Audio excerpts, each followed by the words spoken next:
Ladies and gentlemen, welcome to Meanwhile Here on Earth. This program features in-depth conversations with the leading names in the subjects of UFOs, abductees, the paranormal, panel discussions, and the very best and brightest of the next generation of writers and researchers. Meanwhile, Here on Earth, the show breaking new ground in alternative talk with your intrepid host, veteran investigative writer and researcher, Peter Robbins.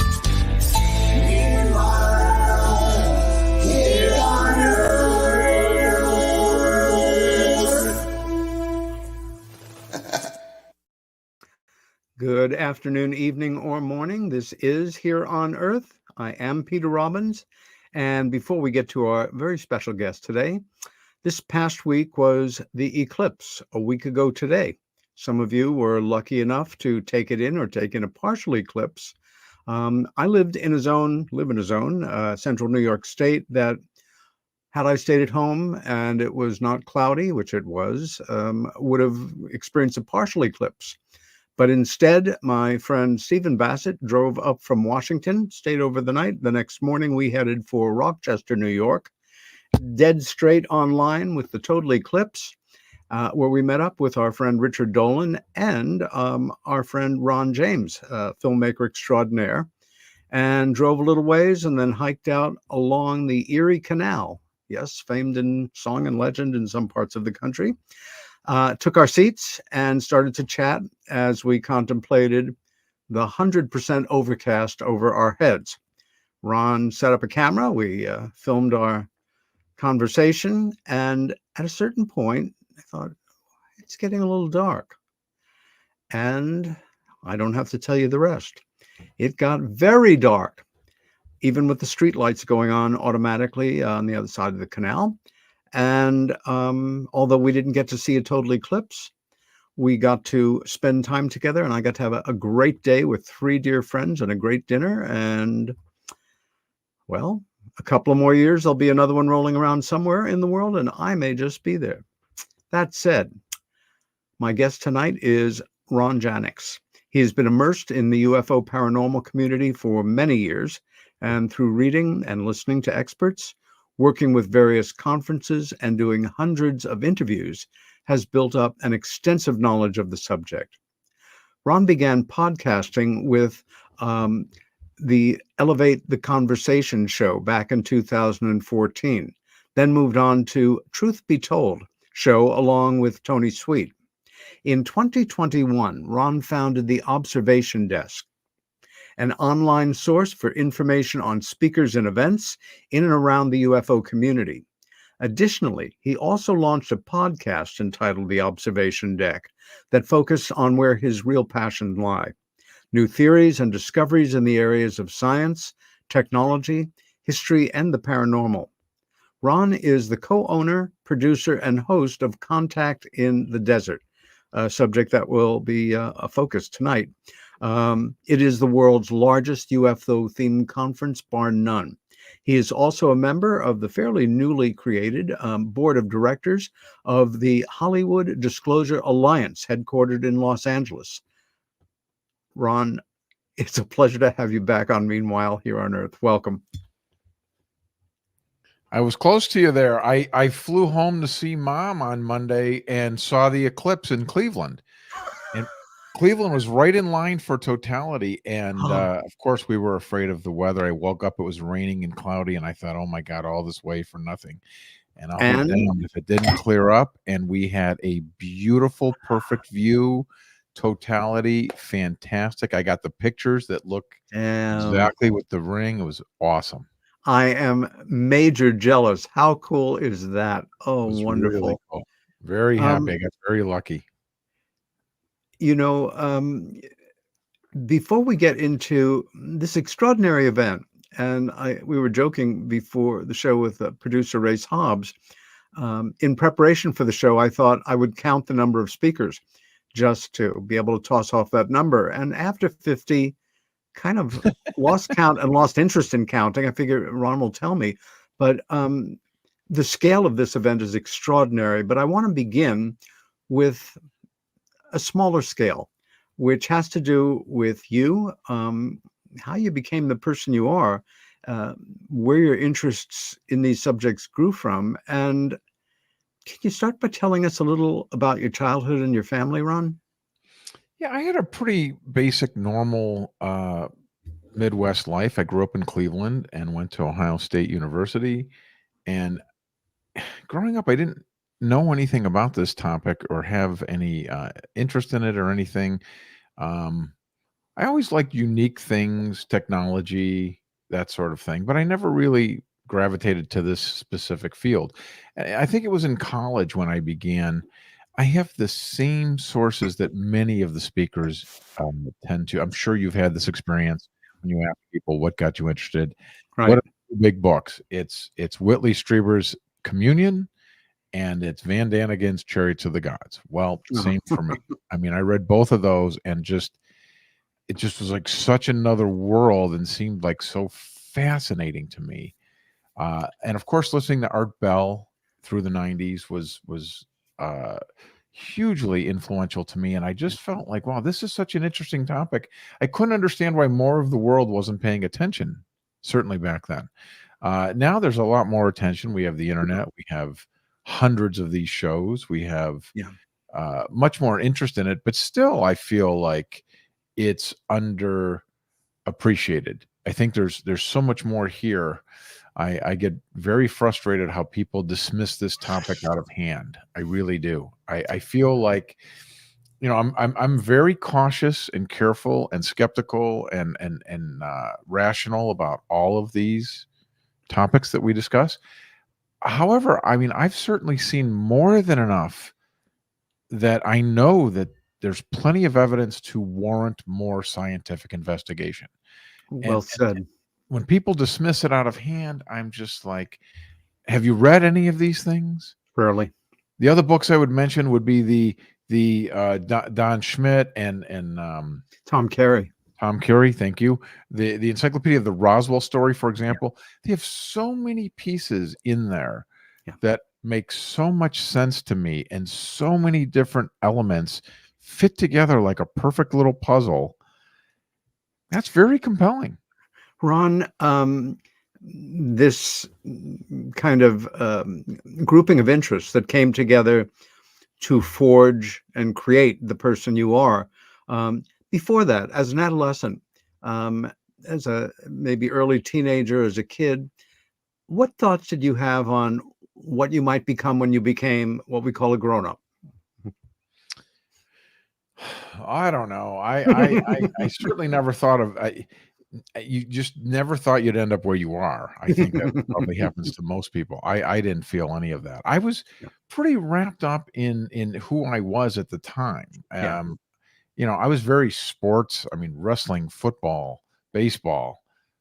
It was just every season, and that was sort of my life through Yeah. high school and into college. I went to Ohio State, so I did not play any of those, but I did the intramural thing from racquetball to softball to was very active into that and very kind of Yeah. caught up in that. So I think from 8th grade through college, I mean, sports was kind of a thing for me.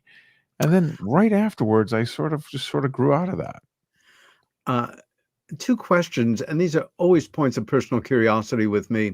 Most of us grow up to either be readers or film goers or both. It depends on quite a number of factors, of course.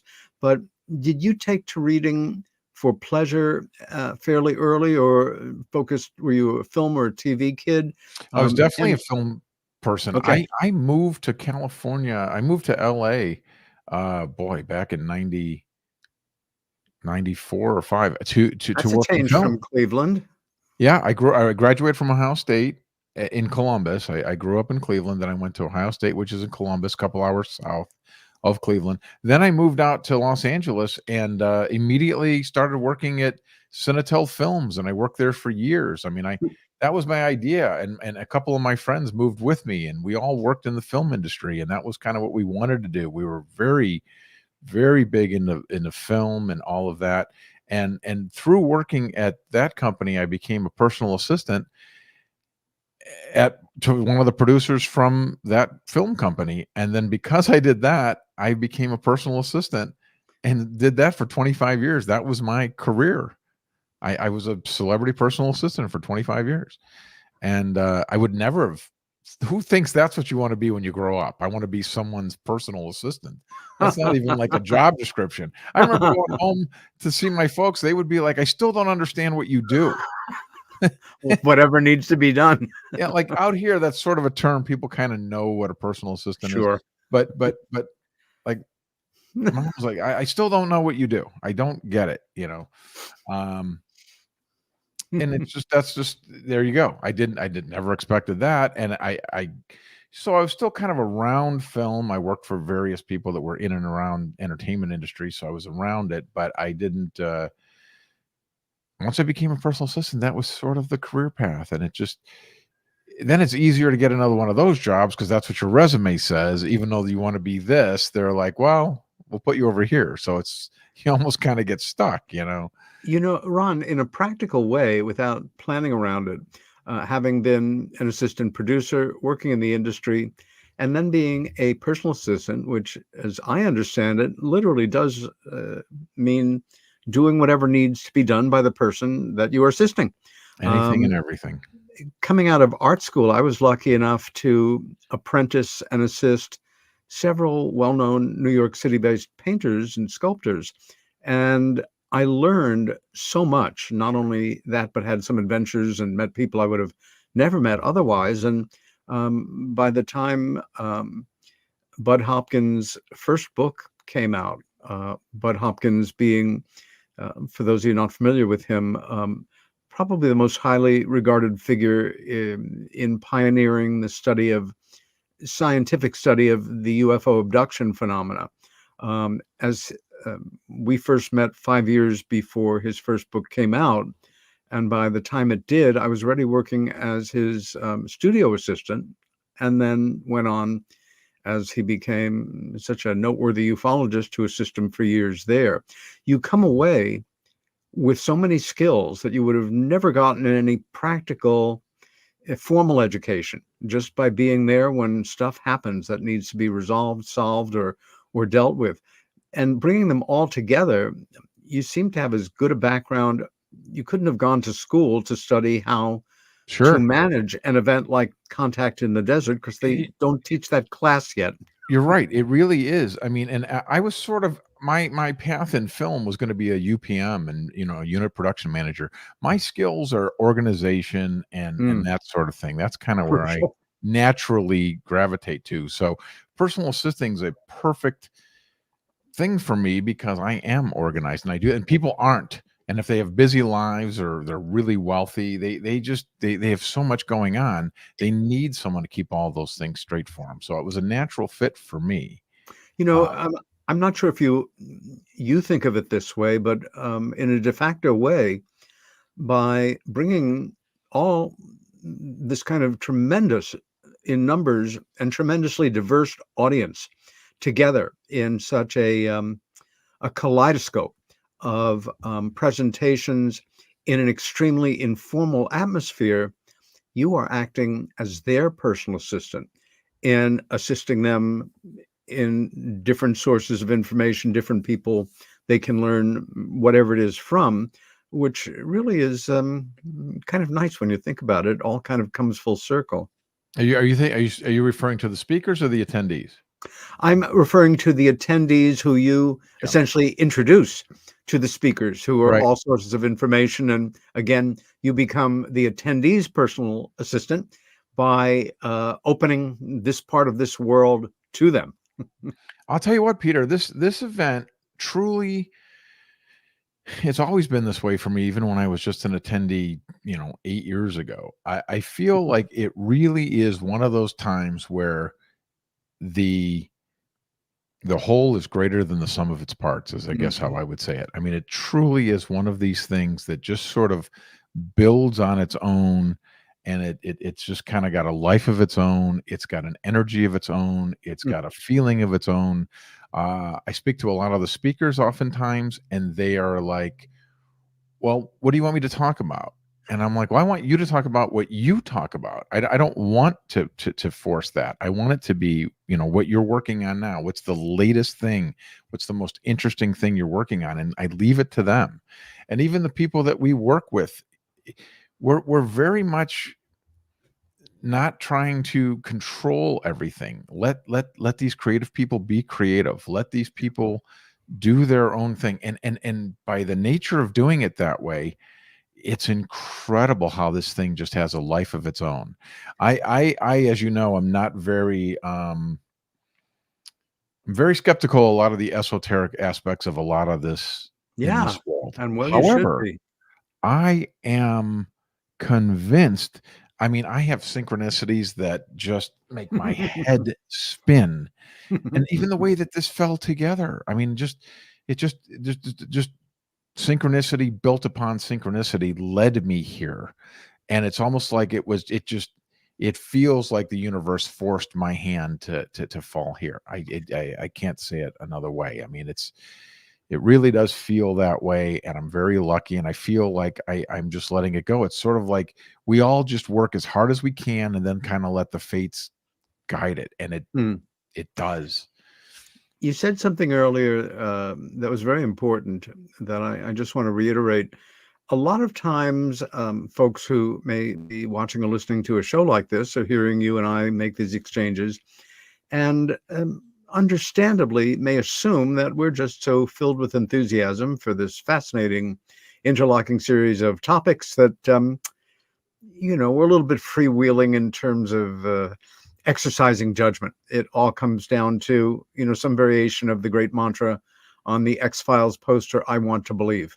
We all want to believe certain aspects of these scenarios or not believe them, and they don't tend to think of people like you and me as skeptics when we not only have to be very careful skeptics, and the more, if you will, deeply involved or committed to or seriously take the subject of, UFO abductions, for example, Mhm. the more careful we have to be in vetting each particular instance that we look at, because the last thing, well, it's really the kiss of death for this kind of work, to become a believer. Just simply believe because you have faith in the source and that these things happen.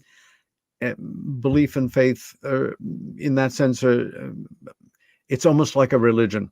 And this is not that. This is a serious area of study with a lot of permutations, the same way other areas of natural science and history might have.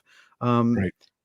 the venue itself, how many people do you expect to be attending this year? And let's let folks know this is coming right down really coming right down at us. It's in a few weeks. It's in early May. It Yes. begins and ends It's May May. 30th. Okay. And about how many people do you expect will be attending at one time or another for this year's event? It'll be between 2,000 and 3,000 for sure, right in there, which is amazing. We take over that whole resort. There's nobody there that's not part of our event. That's a unique thing about Contact as Wow. well. So it's not like you're at this hotel and other people are there. Everyone there is part of the event. So it's really That's exciting. a rare atmosphere. We It usually is. tend to sort ourselves out, in the mornings going down to the venue in the elevator and, see who's there going to the swimming pool with their kids. That is pretty amazing. Um, I I'm going to just start by going down a partial list of speakers that you have. And if you're involved in this subject to any degree, I think some of these names will ring a bell with you.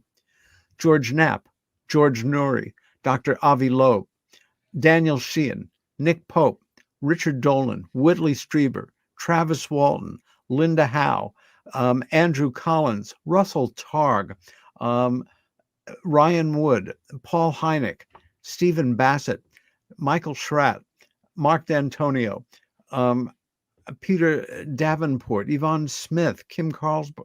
This is just such a spectacular. Listen, I'm still scrolling down here. Peter, Let that me. right there, that short list right there is worth $1,000 ticket for one day. Isn't that Just right ridiculous? there. I Yeah, have it's to really That say, right there, if that's all there was, would be one of the most powerhouse and lineups you could ever get. from Good this job. point, Good job, um, Ron. You're the man. Thank you, brother. you can follow this, or after the show, make a note to go to easy website to remember: contactinthedesert.com, and just start to explore it. This might be the year for you, especially if you have no plans for that week.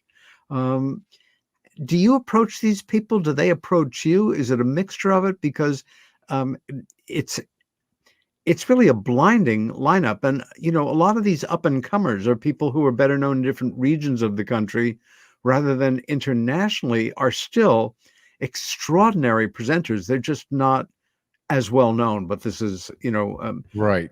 if Right. this were the international art world, this would be the Vienna Biennale, or if it were the world of popular culture events, it would be Burning Man. It's so sweeping. But again, how did you build this roster of speakers? Well, it's a combination of those two things. We go down to Mexico with Gordon, and we all sit around, and we, you know, when you first sit down and think we got to come up with 50 names. Oh my God, how are we going to do that? And then an hour later and a beverage or two later, you look down and you got 240 names, and you're like, now how are we going to cut it down to 50? It just went from how are we going to get 50, then it's that.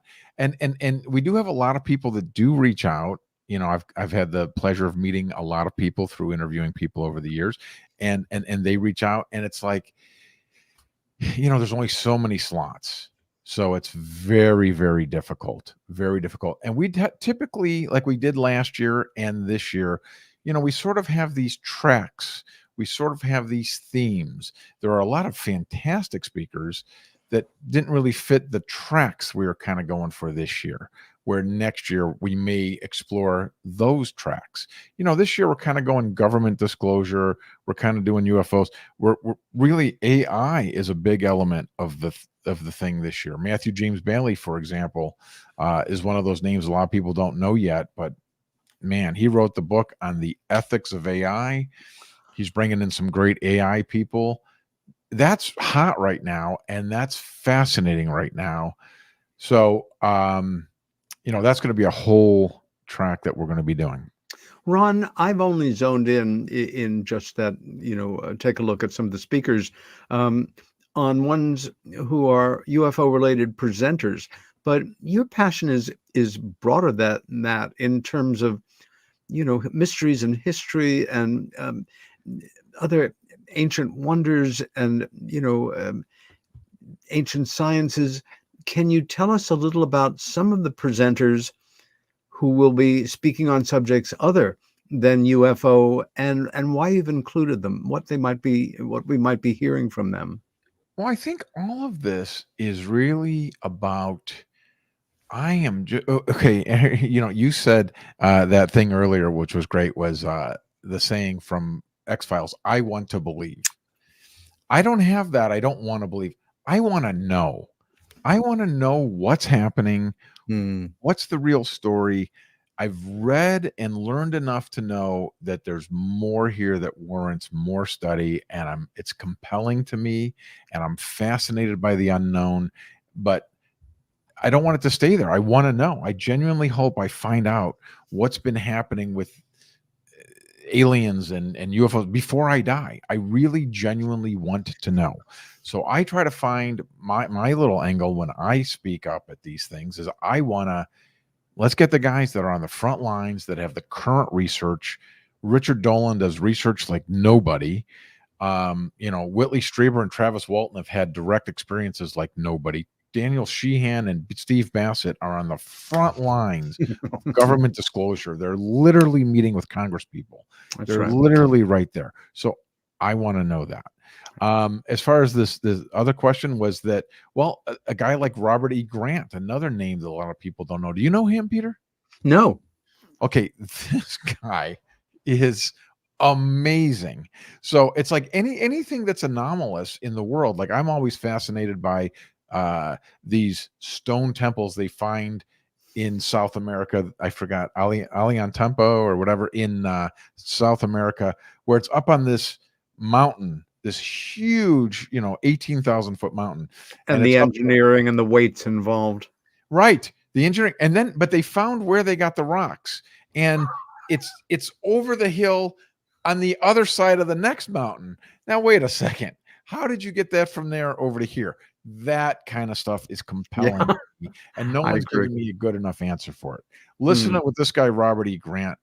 The funnest part of doing what I do is I get to talk to these guys and they tell me what they're going to talk about, and it just I want to stay on the Zoom all day. So this guy has gotten access to go inside the Great Pyramid, and he spent like 6 or 8 days inside the King's Chamber of the Great Pyramid.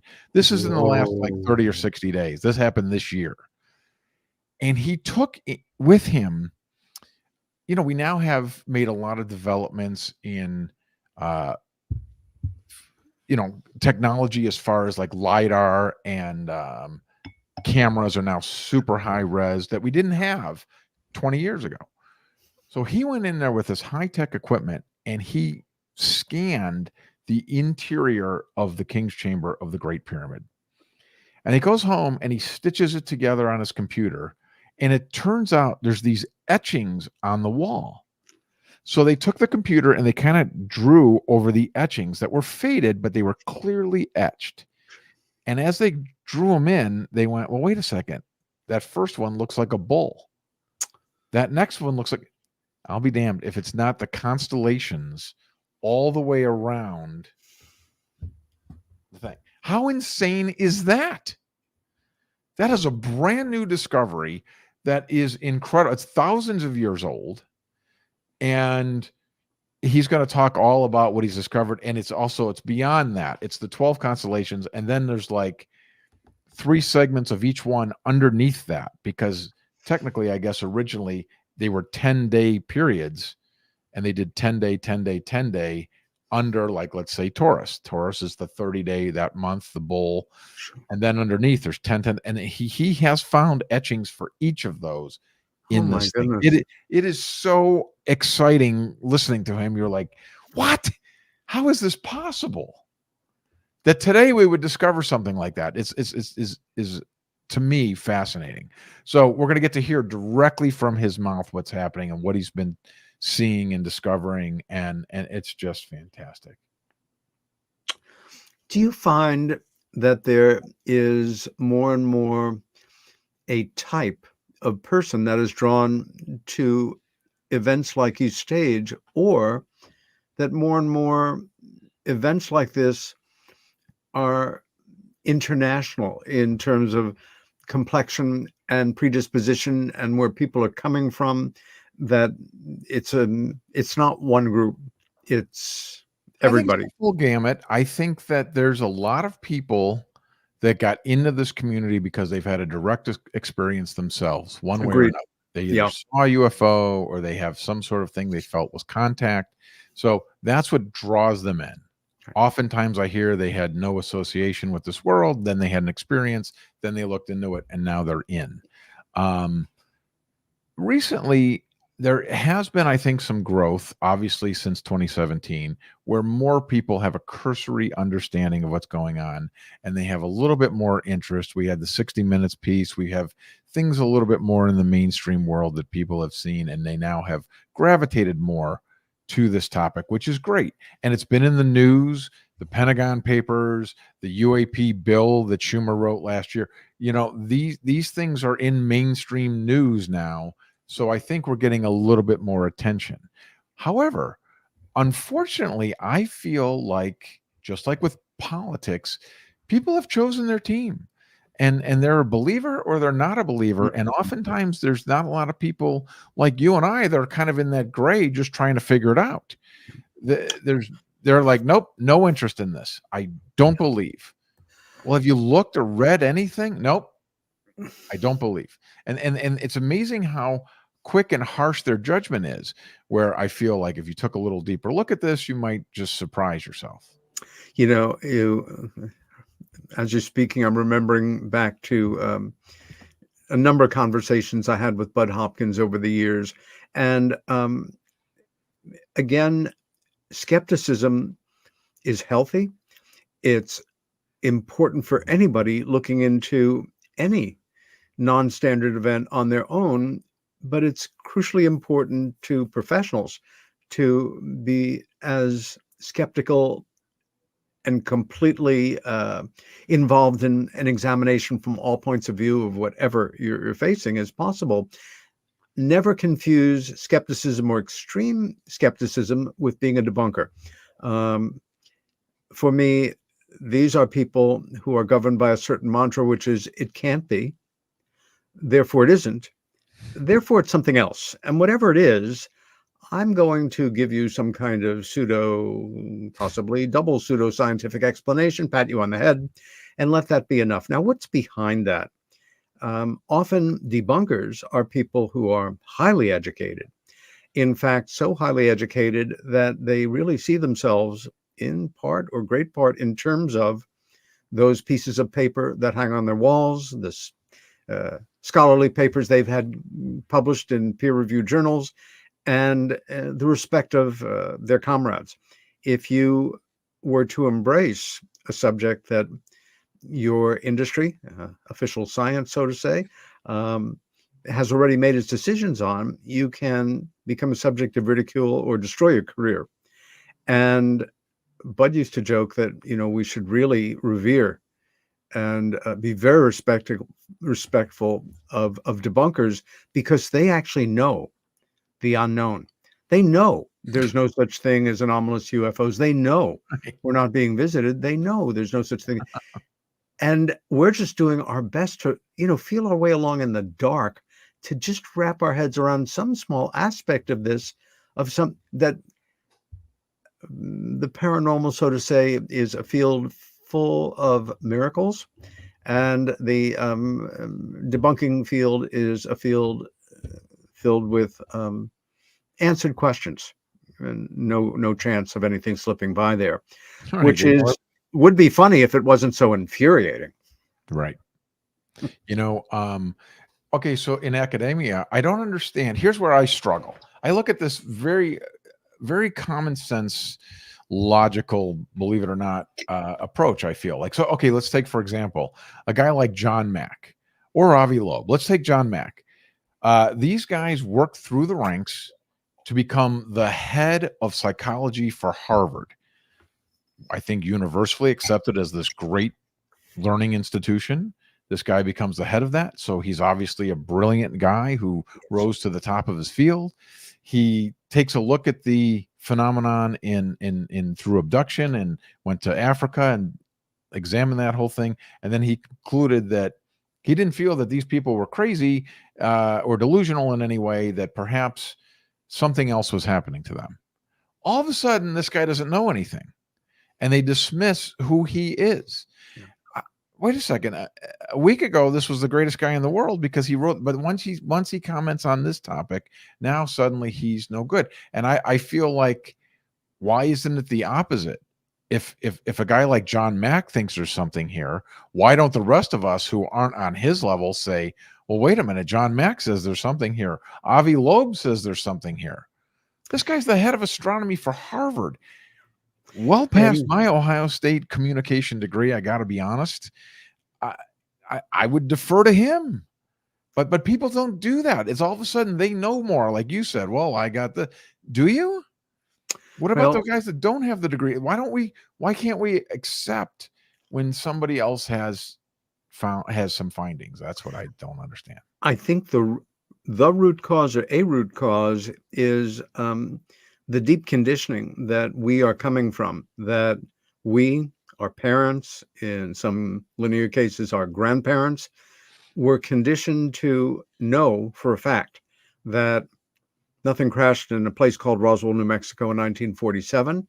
They were taught in one of the most interesting summers in American history from the point of view of someone like me that's explored it fully, 1947, and the assault of mainstream media and government reassuring people that whatever this phenomena, then sometimes referred to as flying saucers or flying discs, was, it was all explainable in other terms. It started to truly become undone, as we know, in late 2017 with the publication of a pair of seminal articles in the New York Times.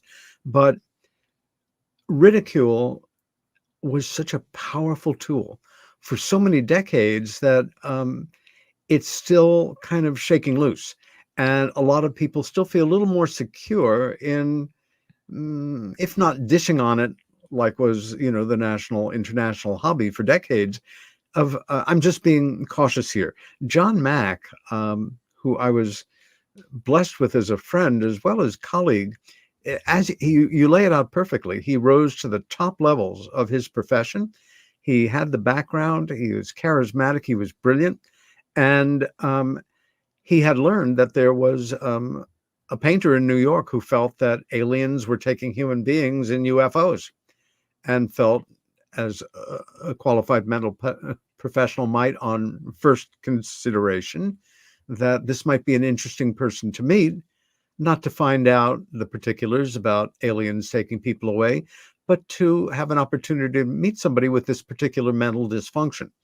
Right. And he came to the studio, and Bud opened his files to him. Awesome. And Think about as it now, John, looking back, you were with Bud Hopkins and John Mack. I mean, that is just insane. John joked about it after the fact because it spun him around 180 degrees.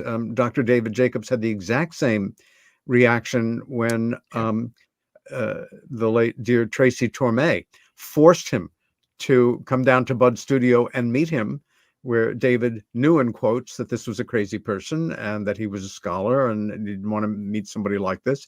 I think now, and you're in a position like I am to see this on a regular basis. It's statistically golden.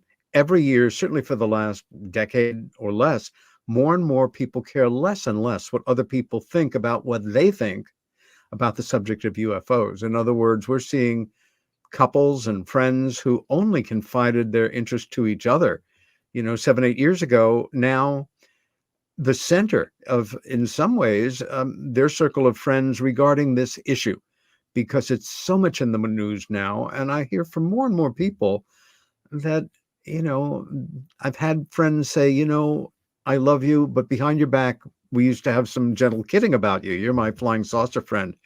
And in so many words, could you have dinner with us next week? The kids are interested in talking about this, and they want somebody, a grown up. That it's so interesting that we are in the middle of this process right now, and self-perceiving it for what it is. It's a different world now. I mean, Yeah. look at how well, I always say how, I got to be honest, that whole campaign of calling this world crazy in the 50s, 60s, it worked Brilliantly. It absolutely worked, and it carries over till today to some degree. And it was a different world then, and luckily it's moving out, and people are more open to talk about this, which is wonderful. But if what happened at Roswell in 1947 happened today, it might be very different. It might well be. You trigger a thought in me, which is something, as a passionate amateur historian of post-war history. Harry Truman was a tough son of a bitch. He was an everyman who became vice president because of a political deal, not because of any tremendous Machiavellian skills. Roosevelt did not like him. It was, the deal to make to secure the last election.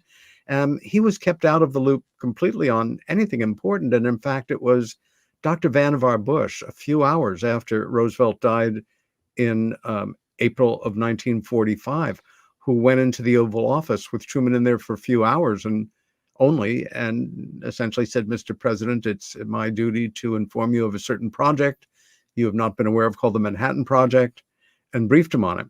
And that, we know it's documented as well as it can be, that Truman, upon learning about these events that happened, of course, we're talking about the Kenneth Arnold sighting in late June of 1947, and then the Roswell crash around July 1st, that he pulled together the best people that he felt he could around him as advisors.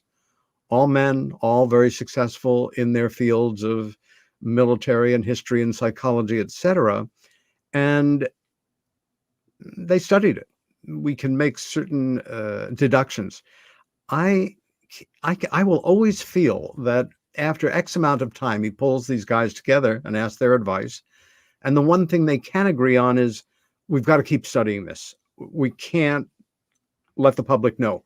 It'll be overwhelming. Our culture will crash. Religions will go crazy. The economy will tank. Wall Street will crash. Had Truman maybe the trust in people he had, but I'm guessing that the voices were one. Imagine being one of those 12 advisors. How heady is that to be part of the heaviest cabal in the history of, well, at least the Western world? And, let's just keep this special among us, Mr. President. Imagine in like 1948, if Truman had gone on the air, on NBC radio, whatever, and said, my fellow Americans, it's my solemn duty to inform you that last year, an object of undetermined origin, blah, blah, blah, the world would have evolved so differently, and it couldn't have evolved to the worse. You got yourself a script right there. Hmm. I mean, think about it. Just that one thing changed everything. Everything would change. And so we're kind of making up for lost time on a certain level. And again, because you have so many presenters coming at this from like different facets of the diamond. Somebody who really goes to contact in the desert and, kind of prepares like an athlete for, I'm going to see these lectures today and these ones tomorrow, and I'm going to meet this person, I'm going to talk to them, and I'm going to have dinner with these people. You can make it one of the most valuable and most exciting, educational seminars of your life, and a grand adventure at the same time. We have people say that to us, and that moves me because that's how it felt for me. They're like, that week and changed my life. It's like, well, that's great because that happened to me as well. And imagine that's your very first UFO related or paranormal or psychic related conference of any sort. You're really starting out, it's all gravy from there. This thing exists. We actually do. This is truly another unique aspect of contact, is that it is truly for people that don't know a lot about this topic at all, that have a cursory interest. Even, in fact, on Thursdays, now this year on Thursday, we're doing 101 classes with the top guys. We're having Stephen Bassett do a 101 on government disclosure. I spent the day with him last week doing the same thing informally. There you go. He's amazing. He's amazing. And Paul Hynek's going to give the history of UFO. So we have a guy for UFOs, a guy for that. We have Anthony Peake doing that for physics. How wonderful. An idea. And the last one is Matthew James Bailey is going to do it for AI, to give people an idea of what AI really is. So we actually have, we call them 101s, which is hilarious, to kind of get people into the thing. And then, of course, we have the world's top experts. So these guys, if you're really versed in this, then you go see Danny Sheehan, then you go see Whitley Strieber, then you go see those guys, and you can get the latest from them. And the other fun aspect is you get these guys with different ideas on what's happening, corroborating. They're talking to each other and what their research is showing. And it's just so fun to be in the midst of that. And we have a lot of opportunities for you to actually interact with the speakers, which is a unique aspect as well. How often do you get to have time with these guys, and ask them anything you want? I mean, that's amazing. I have a practical question for you. I know this is a great resort. Of course, their business is hospitality. They are used to dealing with masses of people. But several thousand people is a lot of people to feed. I'm Are there places to eat that are like open at all crazy hours so that people can come and go and Yeah, just we have our set meals where we have, and now we're going to run the meals. We've expanded those to 3-hour blocks. So great. so you can just duck in whenever you want within your schedule, the ones you picked out. So we have, like, you can buy a ticket pass where you go get the meals, and we have like a buffet for each meal, breakfast, lunch, and dinner. And then they also have, they're going to set up what they call satellites, and they have burgers and pizza and vegan options, and there's like 5 different satellites that they leave all the time that are kind of grab and go. Because some people, like, what I would do is just, on the 25-minute breaks, duck out, grab a slice of pizza, and duck back in. That's what I would do. So yeah, it's amazing, but we've got that down. That's what they do. I haven't gone over the website in great detail yet. I've been exploring parts of it. For every individual speaker, or in a few cases, pair of speakers, will you also be having the equivalent of panel discussions so we can see these people in a public forum going at 100%. it together? Every single speaker, number one, if you buy a ticket, whatever the ticket is, everybody's seen at least once for free. And then you can also, everyone will be on a panel. We have 14 different panels. Wow. Okay. With 6 people on each one. So we're going to cover a lot of different topics, 14 different topics. And yes, so you have an opportunity to see those guys debate different ideas on AI, different ideas on what's going on with government disclosure. Steve and I argue, he still thinks that, it's coming around the corner. And I don't think it's coming around the corner. I don't think there's any impetus to get the government to disclose. There's no benefit to them to have big D disclosure, as he calls it. But I love that he's out there pushing for them to do so. Yeah. In the second half of the show, I want to start to explore some of the individual presentations some of your speakers will be giving, as well as some of the 14 subjects of panel discussions. This, for me, is always one of the most interesting parts of any conference. It's great to see, an established presenter give a talk on what they're working on at present. It's great to see somebody who is starting to develop a place for themselves in the work, and often particularly exciting to see somebody either giving their first presentation or, an up-and-comer who is establishing themselves. But as somebody who has moderated an awful lot of panel discussions as well as taken parts in them, there's a particular dynamic that you can't get in a planned talk. And part of it, of course, is the exchange of ideas or people disagreeing, I love that. Me too. And it's a really important thing to do. Without discussion that can be disagreeable, we lose a certain amount of value. You also triggered a memory earlier talking about debunkers versus skeptics. The great physicist Max Planck, I'm trying to remember whether he was Austrian. Max Planck. He received a Nobel Prize in the 30s for his work in physics. Wonderful quote: "Science progresses one funeral at a time." That's great. Change comes with people changing, and if they can't change, then change the people. And what's the other one about consciousness is at source, or consciousness is essential? That was the other quote he has. And this is a hard science guy speaking about consciousness. That's the theme of our show this year, Conscious Contact. And Max Planck, here's this renowned physicist saying that consciousness is essential and is the spark of these things. That's fascinating. I think you find behind a number of physicists a poet or a dreamer. Einstein being the best example. His parents were told he was a slow student and should probably focus on being a clerk.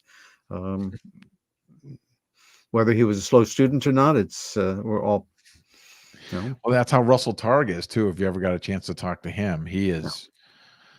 Gotta love that guy. He is absolutely hilarious, and yet open to consciousness and open to these other ideas.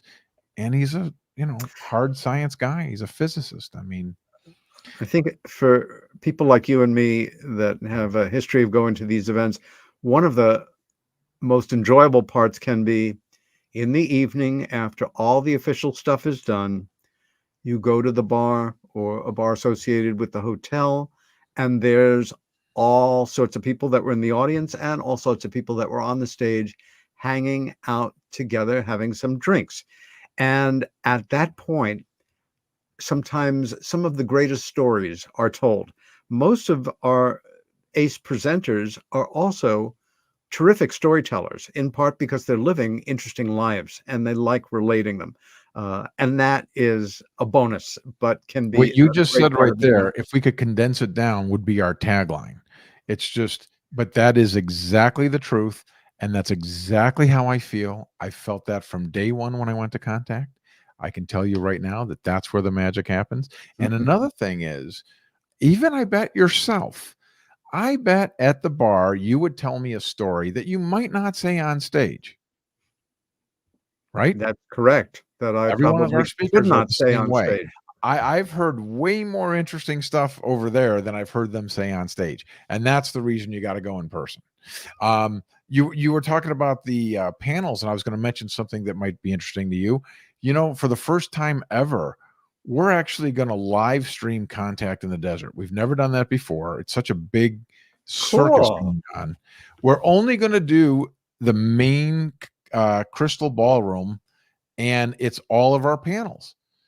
So I think there's 12 or 13 panels available. If Terrific. people want to watch from home or they can't make it, you can at least live stream the panels, and that gives you a nice broad overview.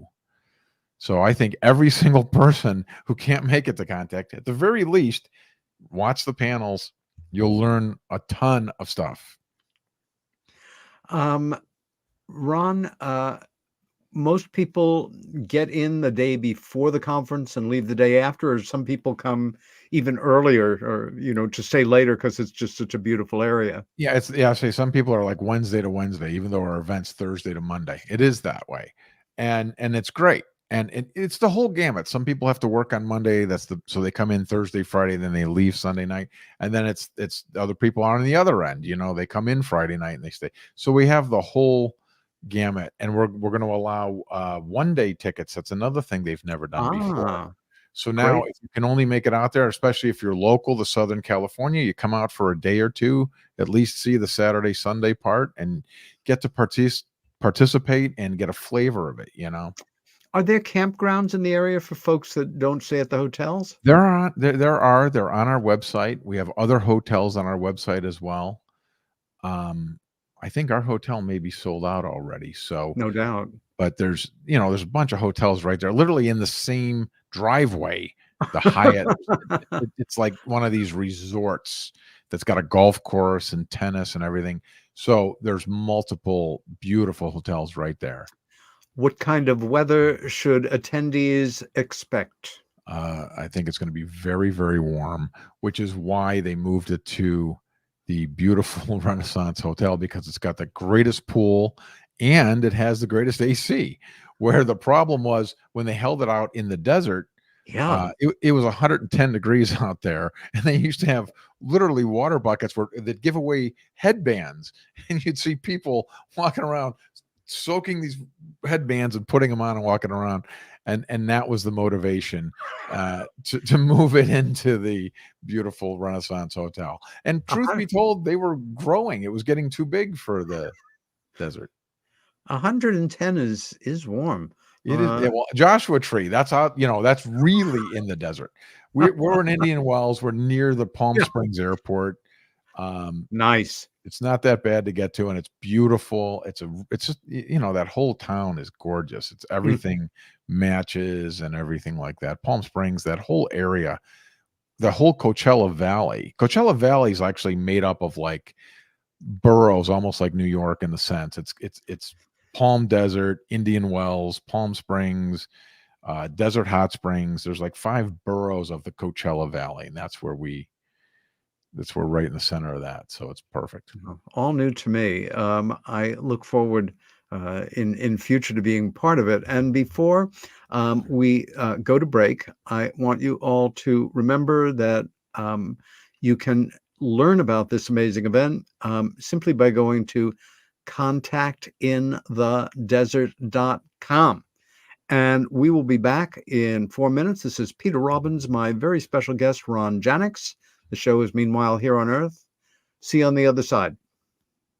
While most near-death experiencers return to this plane of existence with alluring tales of their time spent in the presence of the divine, what happens when one crosses the veil into the afterlife, into the void?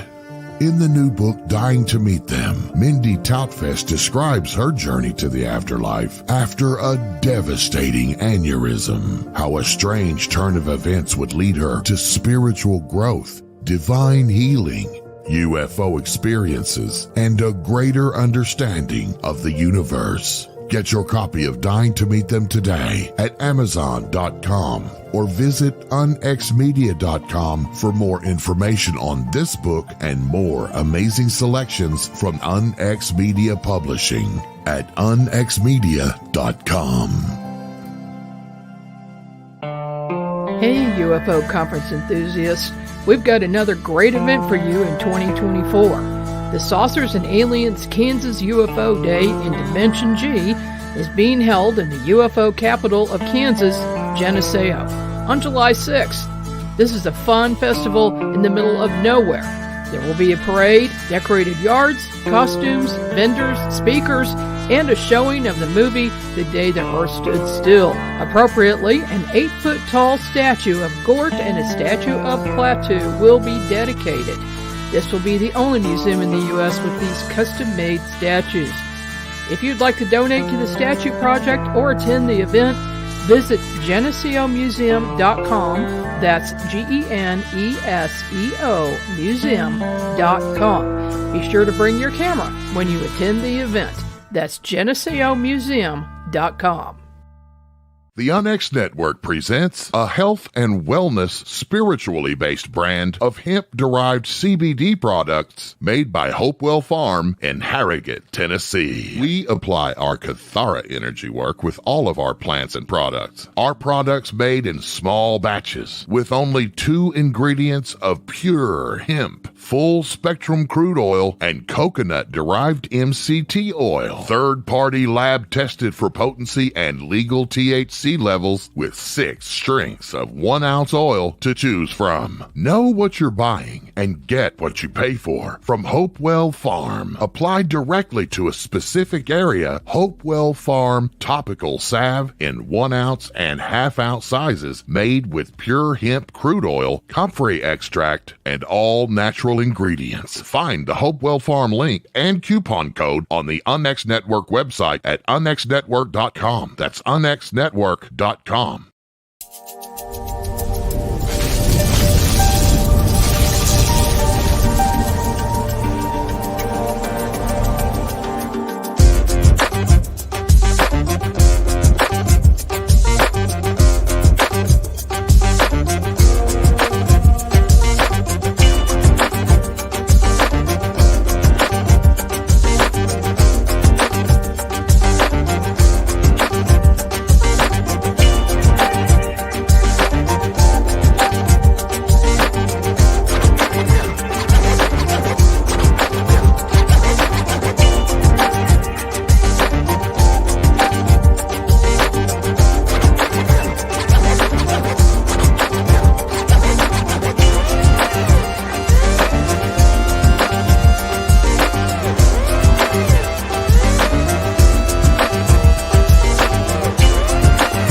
And we are back on Meanwhile Here on Earth. My special guest, Ron Janix.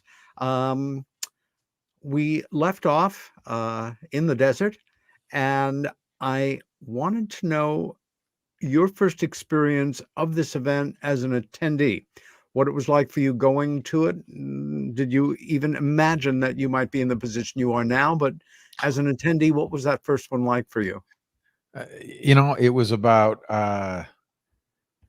nine must have been 10 years ago, and I actually saw a flyer for Contact in the Desert, and I had never heard of it or didn't know what it was. Again, I just had an interest in this. I wasn't both feet in. I just had an interest in this, and I liked listening to Art Bell, and I liked reading some of these books.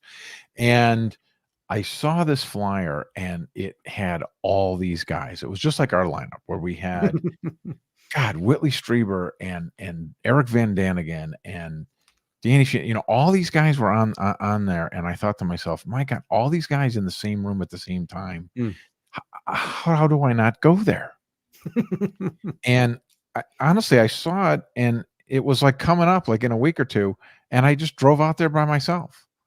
Like, I didn't pre-plan this. I drove out there, bought the ticket, like walking in, and just all by myself. I had never gone to anything like that. It was my first conference ever, and it was just an unbelievable experience for me. I was fascinated by the lectures. I was walking, this was when it was in the desert in Joshua Tree, so we're full Burning Man walking around out there. And I was walking, there were these long pathways to go to each venue, sort of. So like you spend time walking, and there's people all over the place, and it's literally in the desert. And I was walking, and this guy was next to me, and I started talking to him, and then I looked up at him, and it was Nick Pope.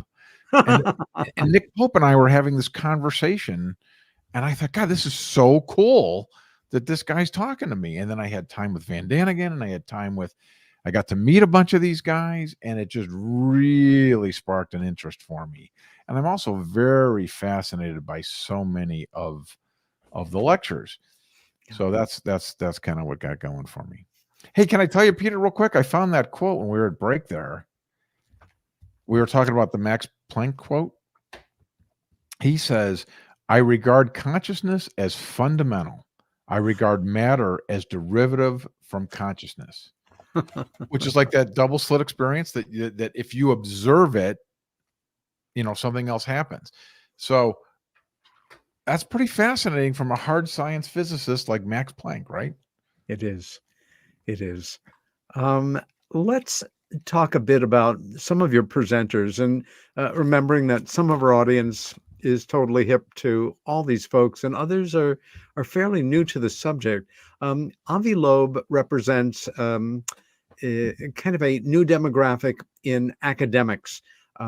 We have had wonderful professor level people for decades, courageously within their own academic environment, teaching a class on some aspect of UFOs or psychic phenomena or what have you, but always kind of from an outsider status. I'm guessing now that Harvard has no problem pointing to Avi Loeb rather than away from Avi Loeb in promoting, his department, and his focus for the past year or so has been on a specific alloy of metal that does not seem to fit into any possibility of having been created here, if I remember correctly. Will he be addressing this subject in his talk? Do you know? He will. He's the only one who will not be able to attend in person. He has something else, so he's going to have to come via satellite. Everybody else is there in person. He's the only one who won't be able to make it. But yeah, Clive's going to interview him, and they're going to talk about that. And they've, those metal beads that he found on the ocean floor, and it is an interesting thing. And he's also started up the Galileo project, which I'm sure you're familiar with. We have several people that are part of the Galileo project there. In addition to Avi, we have Mitch Randall and Richard Geldrich. Those guys are part of the Galileo project as well. And just being part of that whole thing. Obvious thing is to put scientific money and research Yeah. at this phenomenon. Who's against that? While you were speaking, I clicked on another speaker, an old friend of mine, Whitley Strieber. Whitley and I met under rather extraordinary circumstances. He had been working directly with Bud Hopkins in addressing his experiences that became famous in the book Communion, but at the time were anything but positive for him. And I'm not speaking out of school here now. It was, simply something that he made public later. But at times he was suicidal trying to deal with this. Bud found him a therapist who worked with him and encouraged Whitley to excise the story, get it out of him. And for a writer, what could be more natural than writing it? And I knew this was happening and was Bud's confidant in this as well as his assistant. But I was still caught off guard one afternoon in, I think, early spring in 1987, when I'm home and I get a cold call from Whitley, who essentially says, I know that you know what's been going on with me, and I finished the manuscript. It has been professionally edited. But I asked Bud if there was anyone he knew who was a good enough editor, but takes this specific subject seriously and could read through it for me for that different kind of feedback. And I would like you to, if you could read the manuscript to my book. And of course, I felt incredibly flattered and told him I'd be happy to, and gave him my home address in New York to send it to. And he said, oh, no, there's only one copy. And we're talking 1987 printed We copies. typed it. Yeah, right. And it's not leaving my house. What I need is a day when you can come here in the morning, meet my wife and son. We'll have breakfast together. We will put you in our guest room and we will give you lunch and dinner and snacks. And you can come out when you've finished reading the book and let us know what you think. And so on one Saturday morning, over I went to his beautiful loft in the West Village. And I started right after breakfast and I finished about 8 o'clock at night. Of course, I knew I was reading a book that was going to be historic. And did you know that then? Really? Well, in that, for me as a reader, forget about the paranormal. A lot of people don't remember or never knew that at about that point, Whitley was a very popular, very successful kind of Gothic fiction horror writer, much in the character of, yeah, sure, of Steve King. And I had read several of his books and enjoyed them. And his book Wolfen, which was made into a terrific film, starring Albert Finney, great British actor, is kind of a done it all and seen it all, hard-boiled New York detective chasing down a ghost wolf in Central Park. And it was a really interesting experience to, have an author invite you to read their book under those circumstances. I liked it a lot. The only feedback I could give him was he was still in therapy, and having been in therapy myself on earlier times, I thought perhaps he might benefit from just taking a little more time on the manuscript.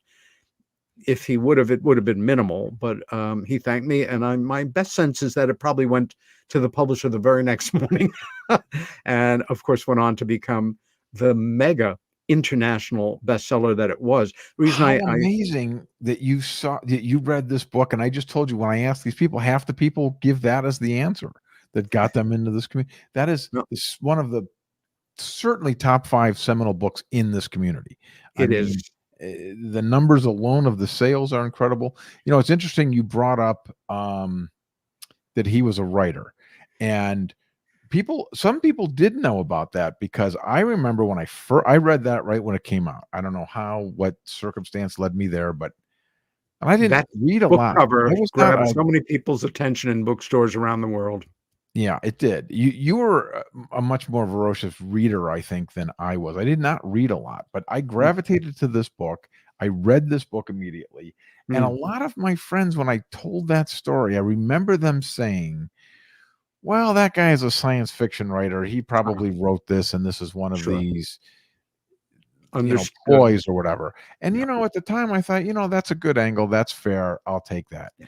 However, now flash forward 35 years later, Yeah. Whitley is knee deep in this community. He's completely devoted to the subject, He is.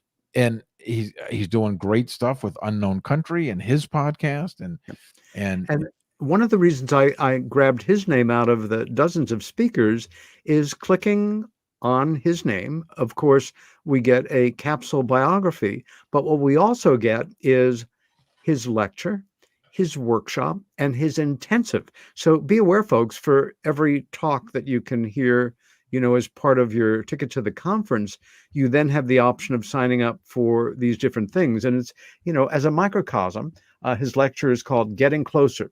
What will contact actually be like? If public contact happens suddenly, will we be able to handle it? What will happen? What are our visitors likely to do, and why might they appear suddenly? His workshop is titled Theme Close Encounters Communication. And the intensive is personal contact methodologies. This is one presenter.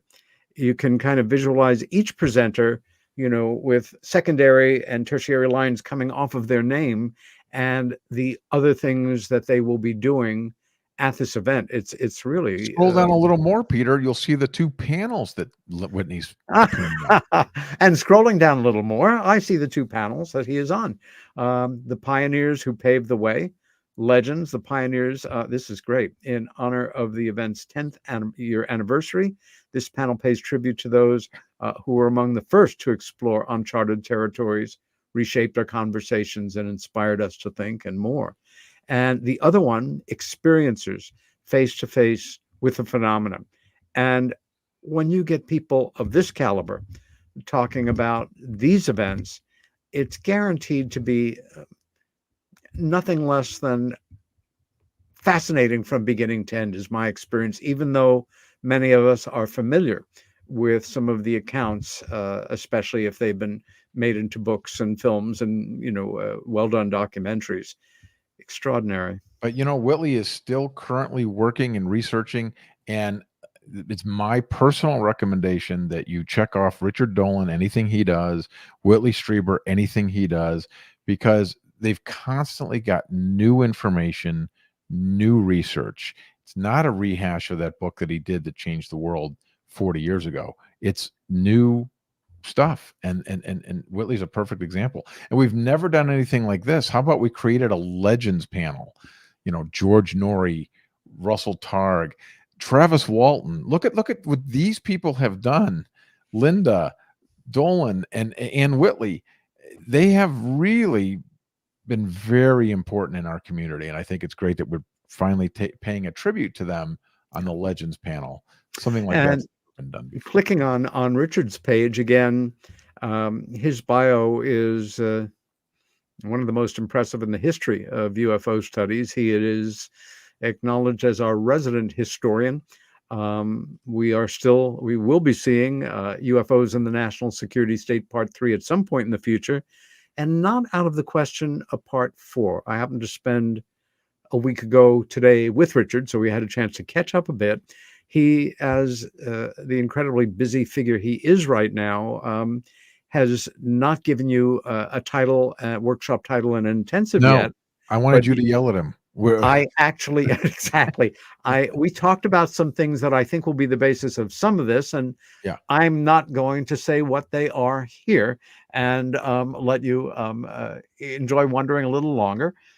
His panel discussions are ufology, from the flying saucer to the UAP.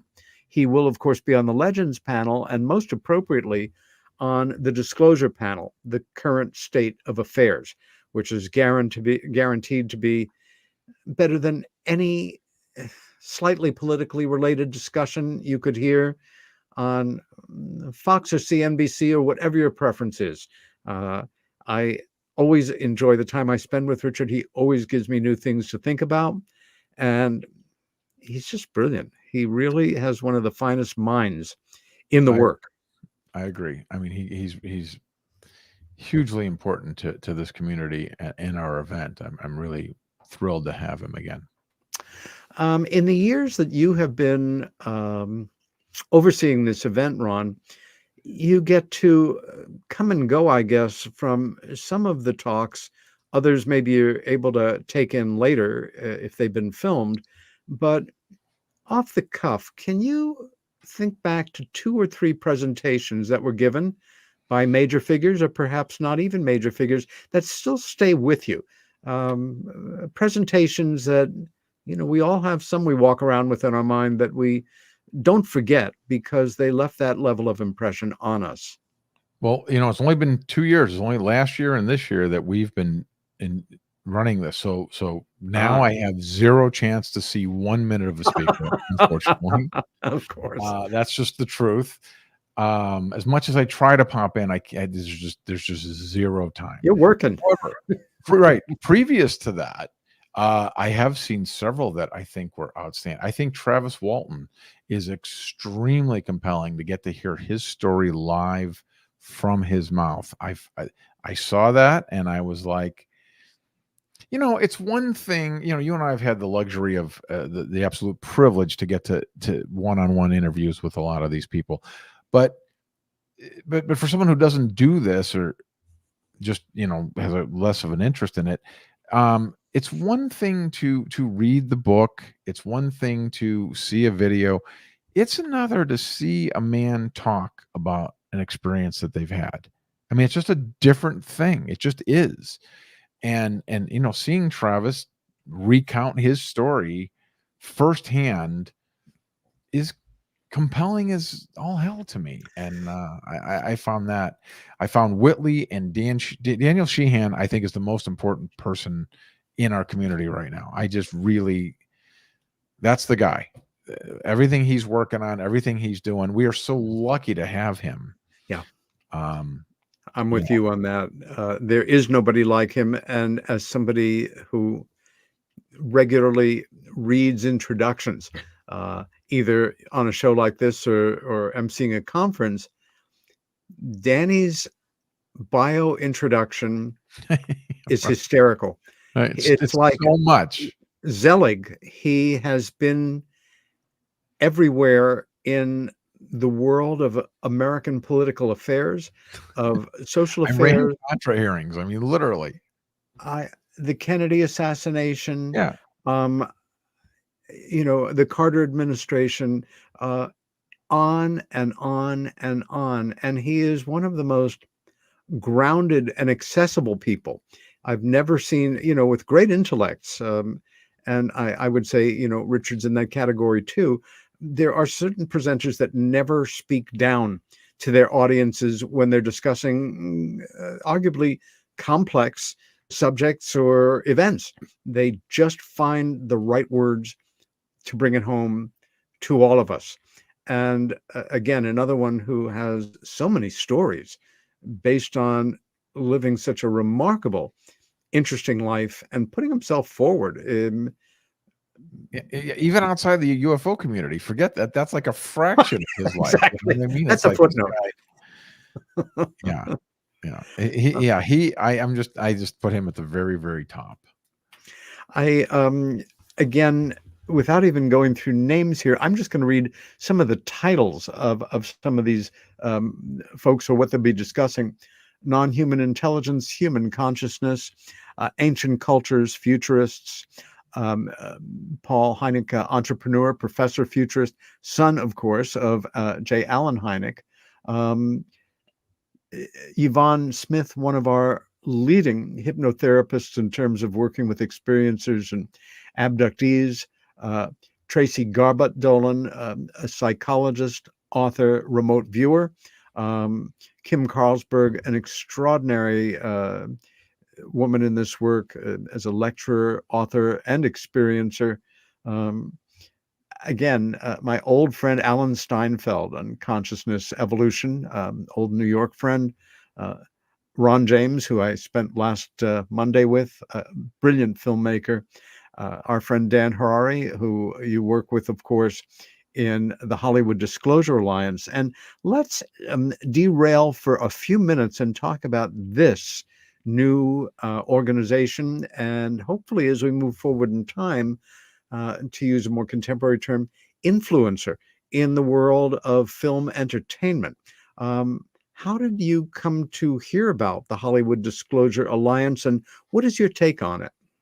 Well, Steve Bassett and Dan put this together. I mean, this is only a year old. They put this together. I don't think it's a year old yet. I don't think we've hit the Yep. 1 year anniversary.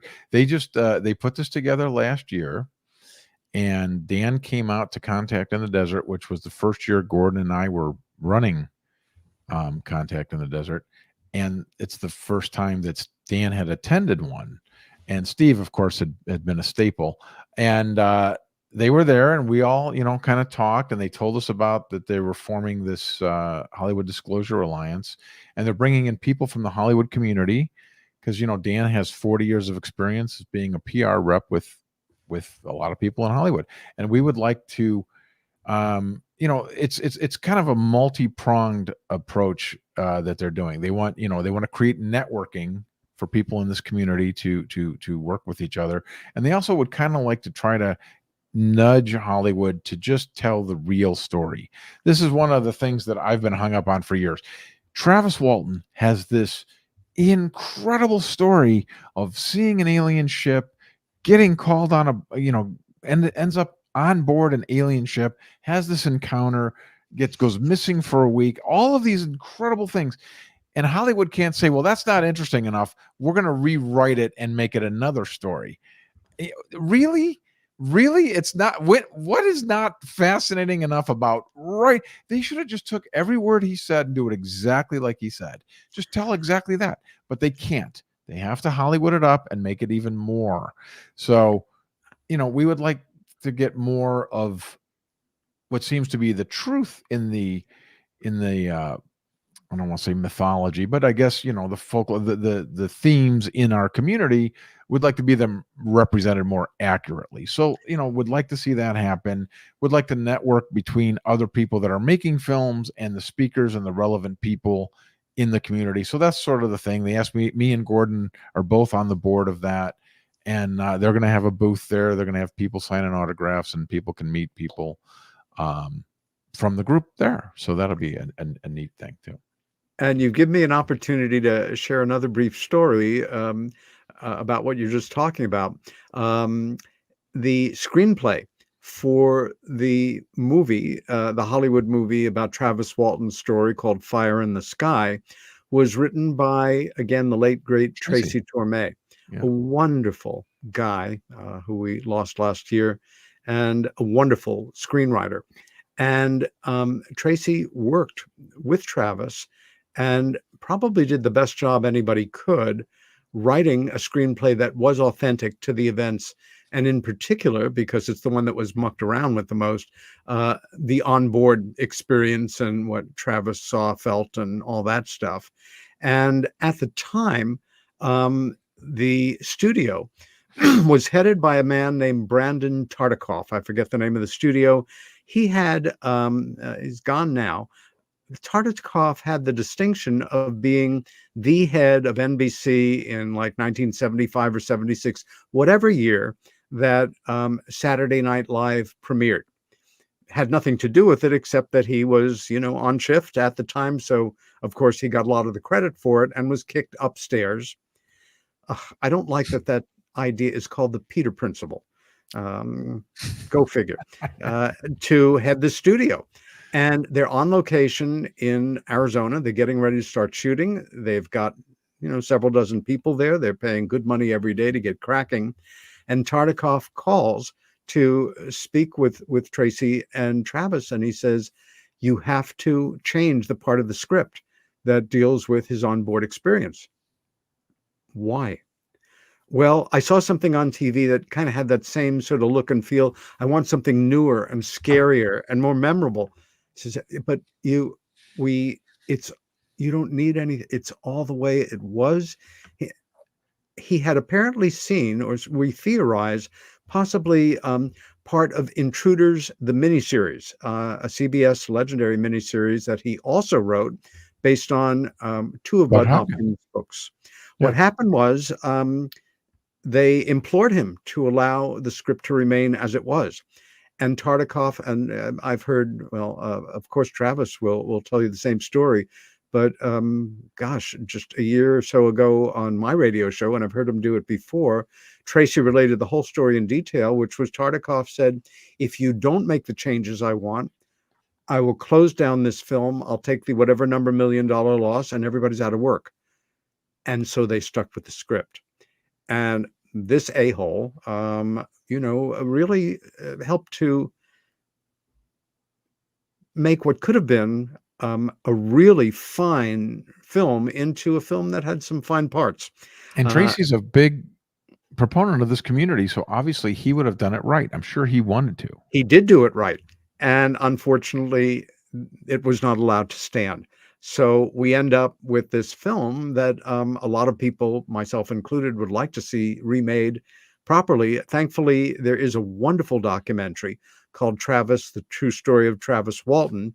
You were involved in that too, Peter. I was an associate producer, very Yep. proud to say, but Jennifer Stein, Yep. the director, the creator, the driving force behind it, did a brilliant job on creating this very focused documentary, brilliant production values. I don't know how many film awards it's won, but again, you have, I've heard Travis tell his story.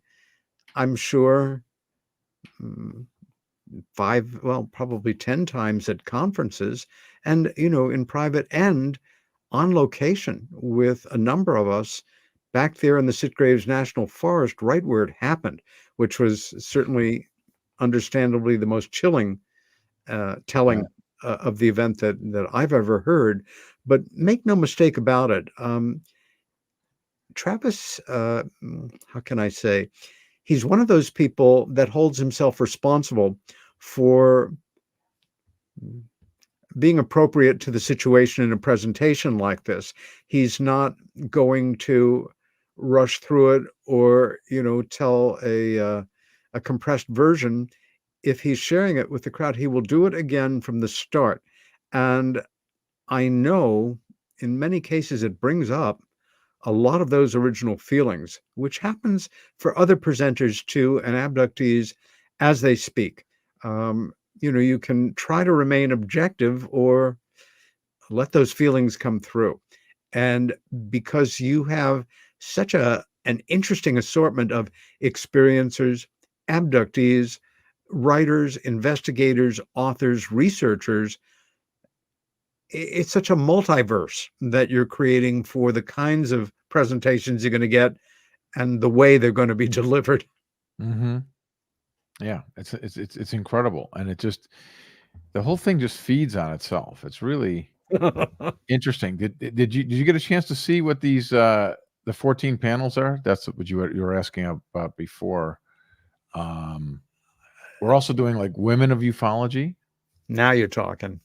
Great. Something that hasn't been done, and because this is it just happens to be a male-dominated field, but we do have great women in this, and we're doing a woman panel on the women of ufology, and we're doing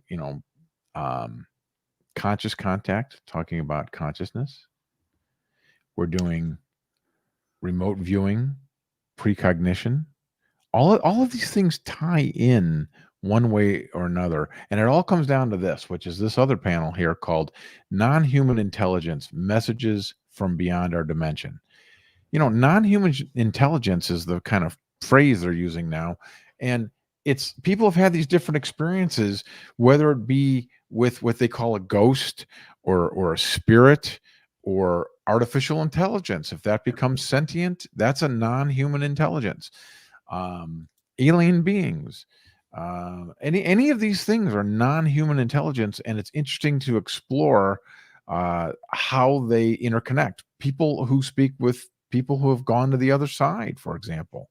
There are many people who have claimed to have been able to speak to dead people, relatives or whatnot. That's non-human conversation that's happening, non-human intelligence, that they're no longer here. So it's interesting to see how all of those things sort of tie in together and how they're in and around the alien idea, right?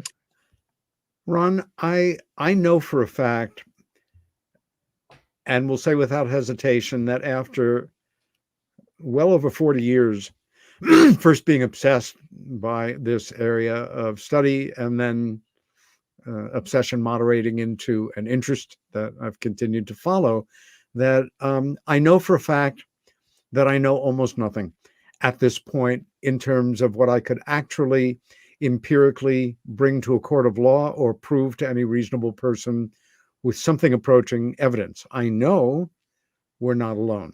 I know there are other intelligences that either surround us since time immemorial or come and go with impunity or are just one dimension away or so, enjoying our conversation, I hope. I also know that I don't know whether there's an interconnectedness between areas of the paranormal. I am fascinated by people who have come to a point where they know or they feel they know some aspect of this or have put things together to their own satisfaction where they do find some kind of connectedness between um, near-death experiences and a contact experience or a UFO experience or psychic phenomena or ability to remote view. Do you have any particular, I won't even say beliefs here, but strong leanings regarding any of this? Or are you more like me as I an do. observer trying to? The more you tell me that you know what's going on, the less I believe you or like it. You said it exactly. The Thank you. phrasing that I always use is we're dealing with an unknown. Yes. So when you come to me and like, wow, it could be this, it could be that, or isn't this interesting that this occurred? Now I'm here. But when you come to me and say, well, that was Xenon, the leader of the Arcturians, and he's coming here tomorrow to do this.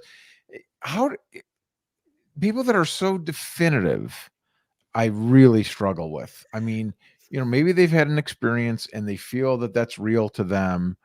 I still think you need to be a little bit careful when talking about such an abstract field like we are. And I think that the best people are the ones who do question this. And even to be fair to Van Danigan, I've heard him complain how people have criticized him for all of his claims. And he said, well, if you read Chariots of the Gods, there's something like 800 question marks in there. And he says, nobody ever reads the question marks. I didn't say this was done by an alien. I said, Ask what could have questions. caused this? Yeah. And Whitley Strieber himself says, they started calling me the alien guy. He goes, I never once said it was an alien. He says, I don't know what it was. It's just like these poor guys get pigeonholed. And that's, I agree. That's why I like those guys. And that's how I feel about it. I mean, we're dealing with an unknown thing here. It's not possible to know. So let's get as close as we can to the truth. Let's try to decipher what's going on. Is it true that is science showing us that we can't, there are other planes? String theory says there's 12 or 13 dimensions of space. Well, let's explore that. And how close could it be? And could something exist there? And could it talk to us here? And I just want to get closer to it. But please know that we're dealing with an unknown here. We're just trying to get closer based on the evidence that we can gather. My attitude when approached by somebody, often at a conference, in a quiet moment of conversation, who will share something with me about a specific belief like that. Knowing my own attitude all too well, the first thing I always try to do is connect with the possibility that, yes, there is a Xenon, and he does come from, or she come from, this particular star system, and that they have a personal relationship. I'm hesitant to believe that, but I accept the possibility always that I'm wrong, for starters. And if it's a matter of they're wanting some response, I will try to find a way to say as respectfully as possible, how do you know this? And there are only several responses you can get. Um, I read it in a book. I saw it in a film. It came Or to me in a Xenon told dream. me. Xenon came to me in my room at night and told me. Yeah. And who are any of us to say it can't be any of those things? You're wrong. It's just That's fair. It's fair that that's your experience, and that maybe, and that's great, and that's fair. You're so kind, Peter. I know you would be very gentle with everybody, and well, I just am not as. not always, but you try. And there are other people that, well, they just really cross the line. And there are cults within Sure. ufology, some not called it. And just a scant decade ago, this was still considered fringy thinking, conspiratorial thinking, which was fringy up until we entered the golden age of conspiracies where anything goes. And my wildest thought is equal, very possibly, to your years of study and research. No, it's not. But if you want to feel that way, I understand that that's Well, kind of the way it's that's going your right now. truth. That's fine that you have that, and maybe, like you said, that's very possible that that's true. But I think in our role, Peter, at least for me, I feel like I'm here to disseminate this information to the masses. Mm, I have this internal goal of bringing people outside this community into the community to show them that there's stuff here worthy of further study. And for me to do that, I think I need to keep the approach of, well, let's look at these things more broad terms, more general terms, keeping in mind that we're dealing with an unknown. I can't just go to the people and say, okay, Xenon's it. This is the answer. Arcturians are the only race. Whatever the specific breakdown for each individual paradigm might be, I can't come to on a podcast or at an event like Contact and just say this is the answer. That's very much outside my personal belief and my personal role in these things as a podcaster and as a host of something yeah. like Contact. I think I need to present the different ideas and keep it more general and see what the other viewpoints are. And also, there are I know it's hard to say evidence, but people like Dr. Jacobs has amounted a serious amount of data from interviewing different people who have had contact experiences. So through that type of data and other people that have done similar studies, we have kind of a thing. Okay, well, now I've heard this 100 times. That's how the grays are so popular, because a lot of people describe grays. So the more unique your thing is, it doesn't mean it's not true. There might be some other race from some other further place that, look like an octopus or whatever it is. But I haven't heard that firsthand a lot. I've heard a lot of firsthand accounts about a gray being with the big eyes and that typical look. So it's easier to talk about that. It's easier for me to share that, well, this is sort of a thing in the folklore that this is sort of what typically happens in a typical gray experience or an abduction experience, because we have data from people who made these claims or have gone under hypnosis and have the same claims as the guy that was in here yesterday. So to me, that's something I can point to and go, well, it seems like this is what's happening, because we've got 900 cases from this one researcher who found that. Where one guy telling me an obscure story, although that may be true, it is harder to disseminate that information because it's not supported by even the evidence of multiple people making the similar claim. Does that make sense?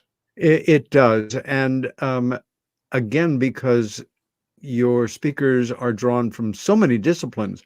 Another one whose work I am a big admirer of is Michael Schratt. He is a military aerospace investigator and historian. And his lecture this year, next month, is Inside the Black World, Exposing the Secret Budgets Behind America's Classified Assets. assets. And there's nobody I'd rather hear speak on this than Michael. Also, his workshop is going to be an update on UFO crash and retrievals, a subject that not that long ago was seen as an extreme point of view.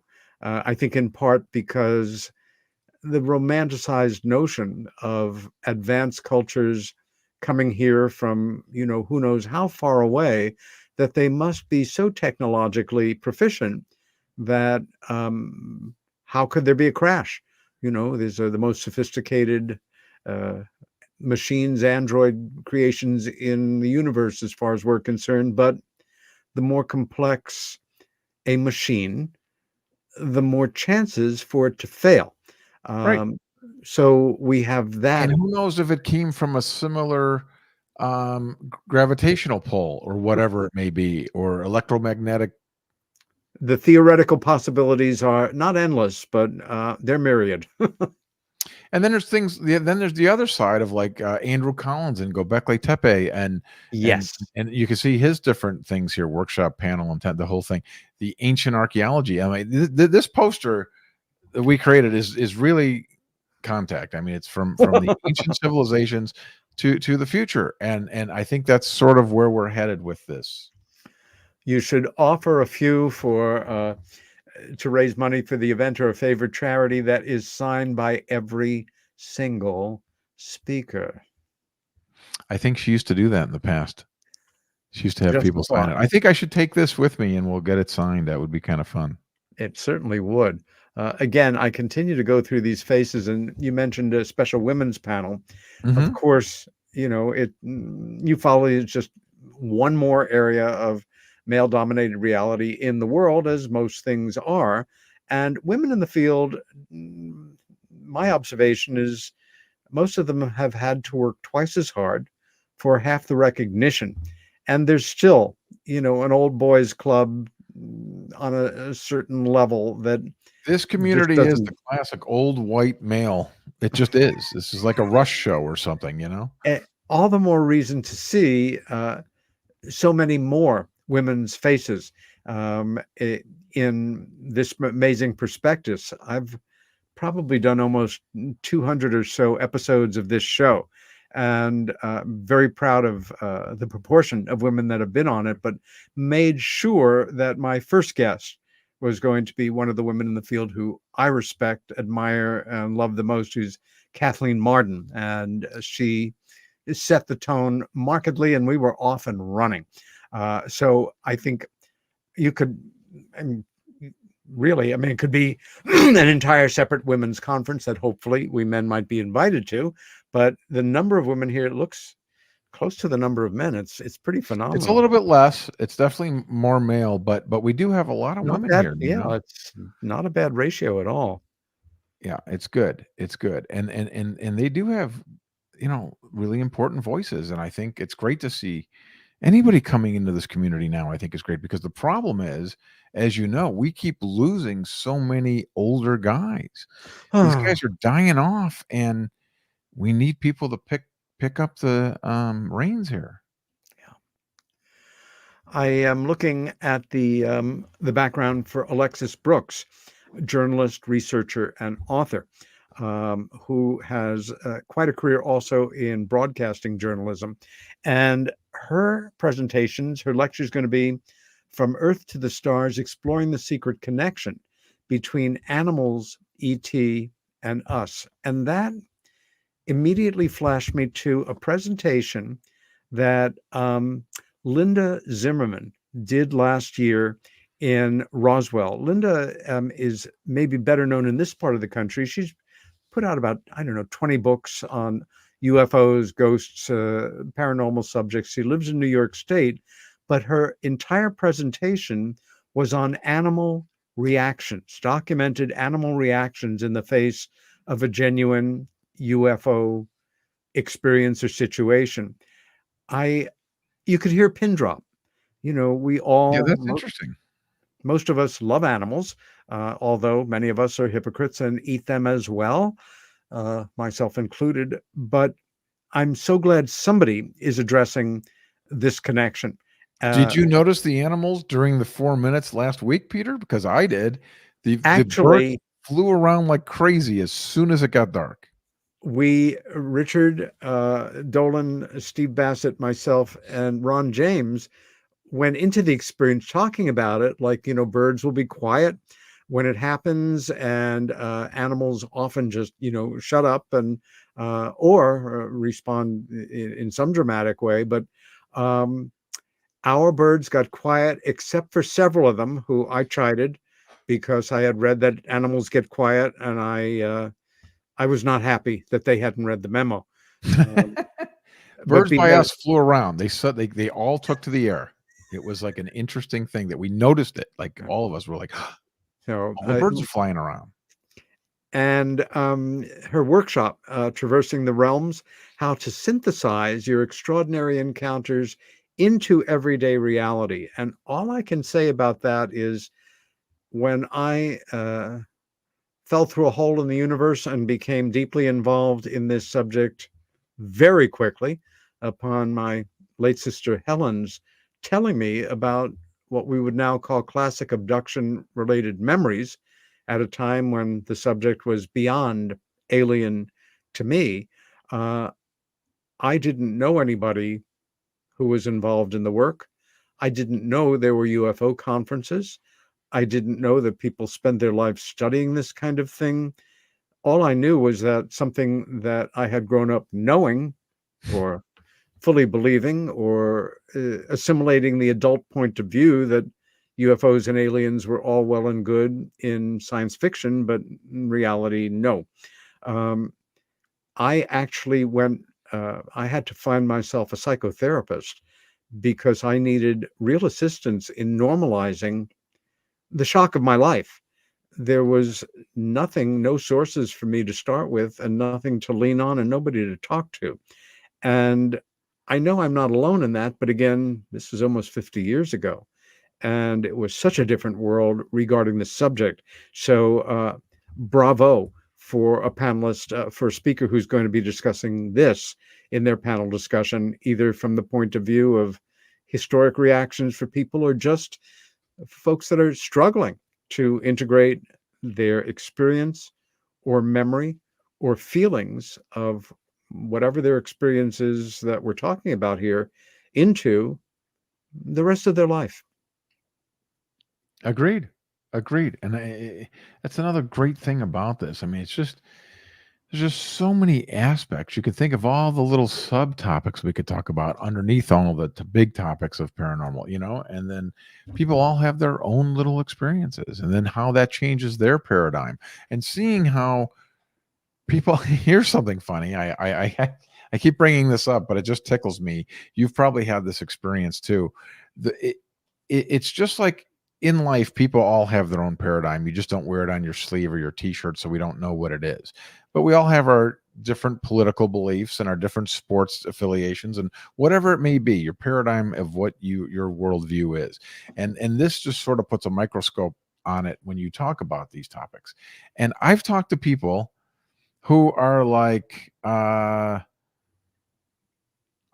researching the Loch Ness monster and we're finding this DNA and we're finding this and we're finding that. And then they'll say, can you believe those guys are looking for Bigfoot? That's so stupid. There is no Bigfoot. That's so stupid, but you're looking for the Loch Ness monster. I've really genuinely had that happen. And it's just like that. You realize everyone has their line of what they think, believe, this is real, that's not, right across the board. I tend to think that what we believe or what we lean toward accepting has to do with what we can tolerate, because some of these scenarios bring up such strong emotion for people. And let's face it, Ron, all fear, if you take it down to the baseline, is fear of the unknown. Am I going to live a happy, successful life? Am I going to fall in love with somebody who falls in love with me? Are my kids going to, turn out to be good people? Is there going to be social security and medical coverage by the time I need it?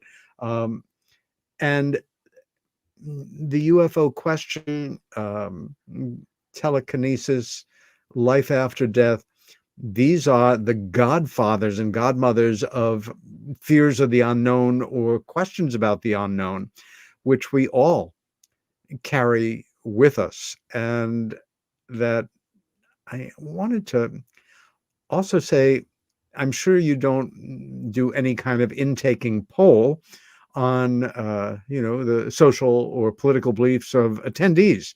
But I think it's fair to say an event like this is going to draw a cross section of the public, which means you're going to have people there of every permutation of political belief.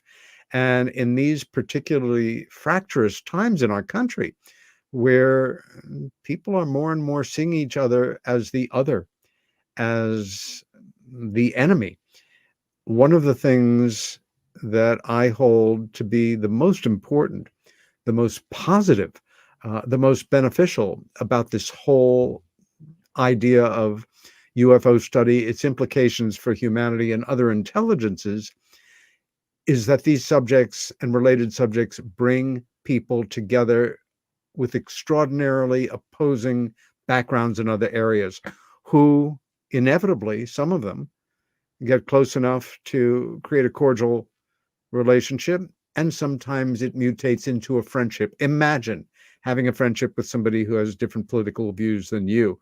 This is one of the subjects I think that can help save us to save ourselves. Otherwise, welcome I mean, whatever number civil war you want to bring on. in Congress right now, think about it. This could not be more bipartisan of a topic. It could not be. And I feel like people that come to this, I think if you're into this topic, is my belief that maybe you have a little more cerebral view on some things, and maybe if we're talking about our place in the universe and other planes of existence, maybe whether you're wearing a blue or red t-shirt doesn't matter. I do think that it does. Yeah. I would venture to guess that our attendees have less interest in small human needs like political affiliation and team affiliation. I think that we're talking about bigger issues here, the big issues of life. What happens after we die? What happened 5,000 years ago? What's going to happen in 1,000 years? What's AI going to look like in 20 years? These are big, heady questions that are really the meaning of life, and why are we here, and what else is out there. If you're thinking about those topics, you're probably not thinking about arguing about, to me, mundane concerns of today's world. I'm still stuck on what AI is going to look like in 20 years. That's a blinding possibility that I can't even wrap my head around. What's real intelligence going to look like in 20 years? It's amazing what we have now. Do you know, I don't know if you've seen this yet. It's new to me. I've learned about this a couple months ago. They have text to video. You can talk to an AI thing and it'll create the video for you. So soon we're going to be making our own movie. Tonight I want to watch a movie about dragons, and the guy kills the girl or kills the dragon, saves the girl, whatever, and then it'll spit it out.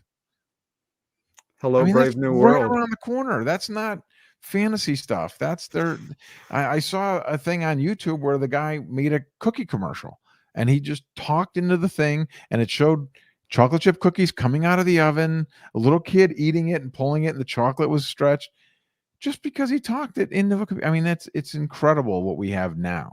Yeah. Just in a short while, we're going to have mind-blowing stuff, I feel. Any last thoughts before we sign off for the evening? Because we are almost out of time. And I just want to again remind our viewers and listeners that the site to go to is contactinthedesert.com. Get out there if you can next month. Any closing thoughts, Ron? My thought is it's always fun talking to you, Peter. Having these sort of talks is always great. It's fun talking about these things. It's fun speculating about these things. And doing this at a level that Contact does is the next level, because it's not just the two of us talking. There's 50 other people, and experts that have been studying each of these topics, and it really just feeds on itself, and it's just really an incredible experience. It is. And it's been wonderful having you back on the show, Ron. I know you will be returning. I know the next few weeks for you will be incredibly busy. I'll check back with you after the dust After settles a June bit. 4th, or I will not answer, Peter. Okay. Wishing you a most successful contact in the desert. Thank you, sir. I really do. I really appreciate it. It's my special guest, Ron Janix. Peter Robbins here, host of Meanwhile Here on Earth. Stay well, stand up for what you believe in, and go to Contact in the Desert next week.